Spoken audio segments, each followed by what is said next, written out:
Marilla, can I go over to see Diana just for a minute? Asked Anne, running breathlessly down from the East Gable one February evening. I don't see what you want to be traipsing about after dark for, said Marilla shortly. You and Diana walked home from school together and then stood down there in the snow for half an hour more, your tongues going the whole blessed time, clickety-clack. So I don't think you're very badly off to see her again. But she wants to see me, pleaded Anne. She has something very important to tell me. How do you know she has? Because she just signaled to me from her window. We have arranged a way to signal with our candles and cardboard. We set the candle on the windowsill and make flashes by passing the cardboard back and forth.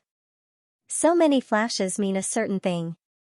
It was my idea, Marilla. I'll warrant you it was, said Marilla emphatically. And the next thing you'll be setting fire to the curtains with your signaling nonsense. Oh, we're very careful, Marilla. And it's so interesting. 2 flashes mean, are you there? 3 mean yes and 4 no. 5 mean, come over as soon as possible, because I have something important to reveal. Diana has just signaled 5 flashes, and I'm really suffering to know what it is. Well, you needn't suffer any longer, said Marilla sarcastically.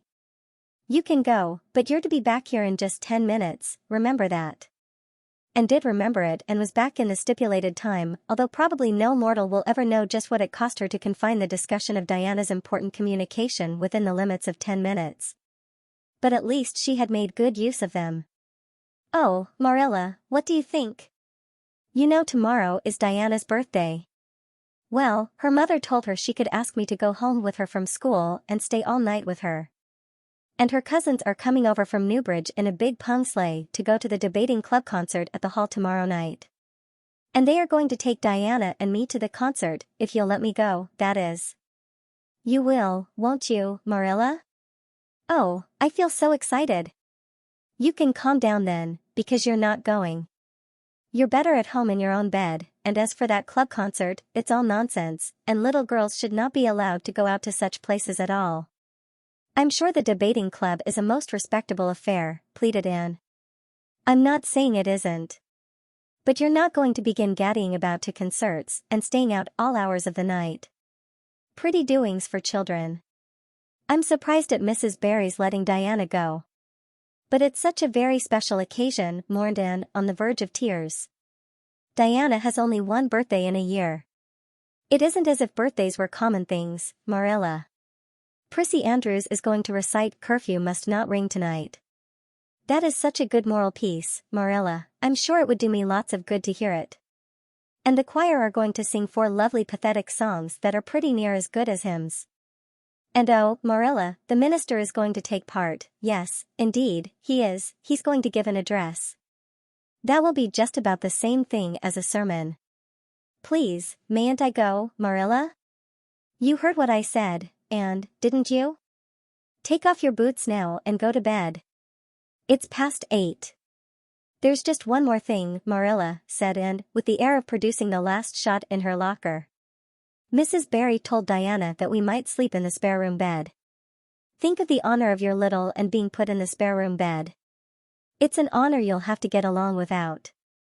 Go to bed, and don't let me hear another word out of you. When Anne, with tears rolling over her cheeks, had gone sorrowfully upstairs, Matthew, who had been apparently sound asleep on the lounge during the whole dialogue, opened his eyes and said decidedly. Well now, Marilla, I think you ought to let Anne go. I don't then, retorted Marilla. Who's bringing this child up, Matthew, you or me? Well now, you, admitted Matthew. Don't interfere then. Well now, I ain't interfering. It ain't interfering to have your own opinion. And my opinion is that you ought to let Anne go. You'd think I ought to let Anne go to the moon if she took the notion, I've no doubt, was Marilla's amiable rejoinder. I might have let her spend the night with Diana, if that was all. But I don't approve of this concert plan. She'd go there and catch cold like as not, and have her head filled up with nonsense and excitement. It would unsettle her for a week. I understand that child's disposition and what's good for it better than you, Matthew. I think you ought to let Anne go, repeated Matthew firmly. Argument was not his strong point, but holding fast to his opinion certainly was. Marilla gave a gasp of helplessness and took refuge in silence. The next morning, when Anne was washing the breakfast dishes in the pantry, Matthew paused on his way out to the barn to say to Marilla again, "I think you ought to let Anne go, Marilla." For a moment Marilla looked things not lawful to be uttered. Then she yielded to the inevitable and said tartly, "Very well, she can go, since nothing else'll please you." And flew out of the pantry, dripping dishcloth in hand. "Oh, Marilla, Marilla, say those blessed words again. I guess once is enough to say them. This is Matthew's doings, and I wash my hands of it. If you catch pneumonia sleeping in a strange bed or coming out of that hot hall in the middle of the night, don't blame me, blame Matthew. And surely, you're dripping greasy water all over the floor. I never saw such a careless child." "Oh, I know I'm a great trial to you," Marilla said repentantly. "I make so many mistakes. But then just think of all the mistakes I don't make, although I might. I'll get some sand and scrub up the spots before I go to school. Oh, Marilla, my heart was just set on going to that concert. I never was to a concert in my life, and when the other girls talk about them in school I feel so out of it. You didn't know just how I felt about it, but you see Matthew did. Matthew understands me, and it's so nice to be understood, Marilla." And was too excited to do herself justice as to lessons that morning in school. Gilbert Blythe spelled her down in class and left her clear out of sight in mental arithmetic. Anne's consequent humiliation was less than it might have been, however, in view of the concert and the spare room bed. She and Diana talked so constantly about it all day that with a stricter teacher than Mr. Phillips dire disgrace must inevitably have been their portion. And felt that she could not have borne it if she had not been going to the concert, for nothing else was discussed that day in school. The Avonlea Debating Club, which met fortnightly all winter, had had several smaller free entertainments, but this was to be a big affair, admission 10 cents, in aid of the library. The Avonlea young people had been practicing for weeks, and all the scholars were especially interested in it by reason of older brothers and sisters who were going to take part.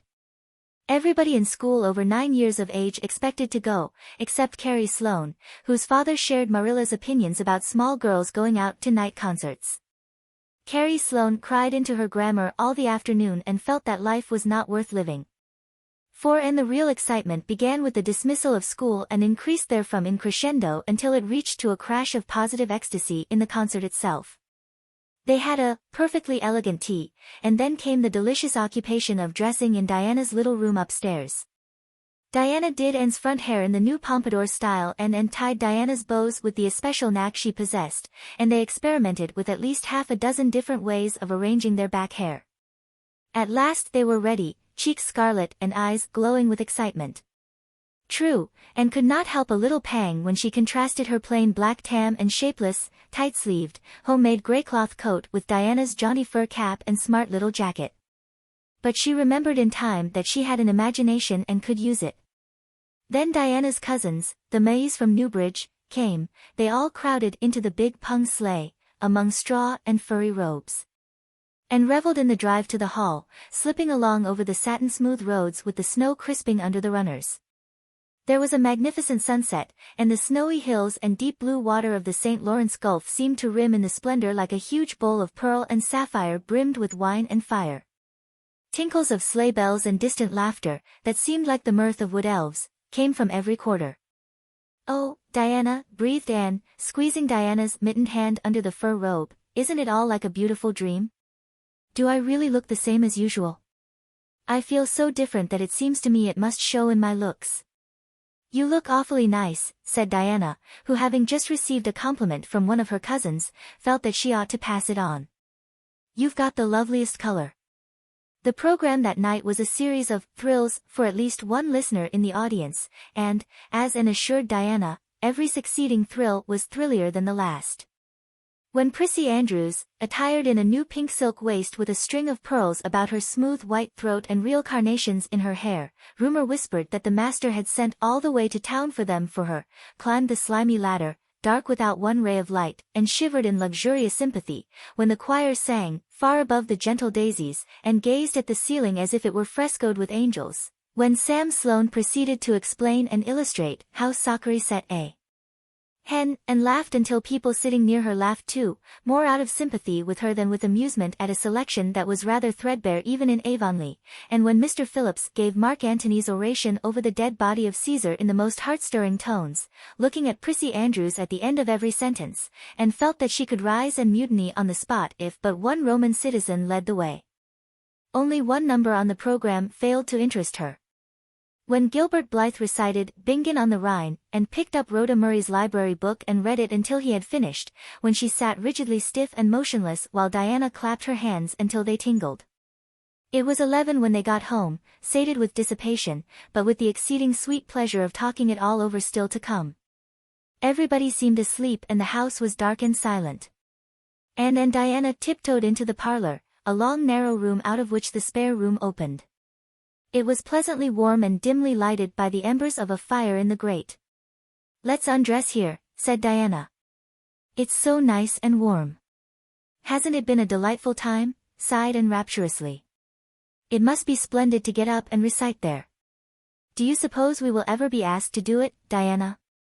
"Yes, of course, someday. They're always wanting the big scholars to recite. Gilbert Blythe does often, and he's only 2 years older than us." "Oh, Anne, how could you pretend not to listen to him? When he came to the line, 'There's another, not a sister,' he looked right down at you." "Diana," said Anne with dignity, "you are my bosom friend, but I cannot allow even you to speak to me of that person. Are you ready for bed?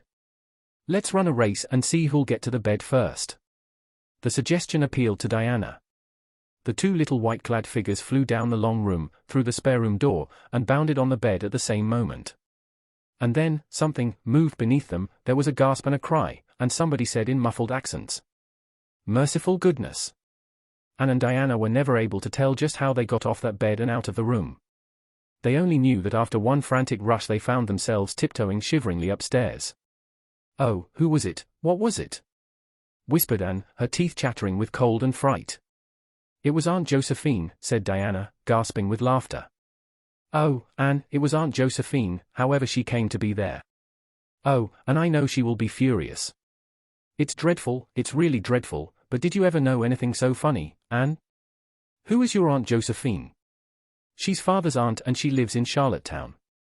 She's awfully old, 70 anyhow, and I don't believe she was ever a little girl. We were expecting her out for a visit, but not so soon. She's awfully prim and proper and she'll scold dreadfully about this, I know. Well, we'll have to sleep with Minnie May, and you can't think how she kicks." Miss Josephine Barry did not appear at the early breakfast the next morning. Mrs. Barry smiled kindly at the two little girls. "Did you have a good time last night?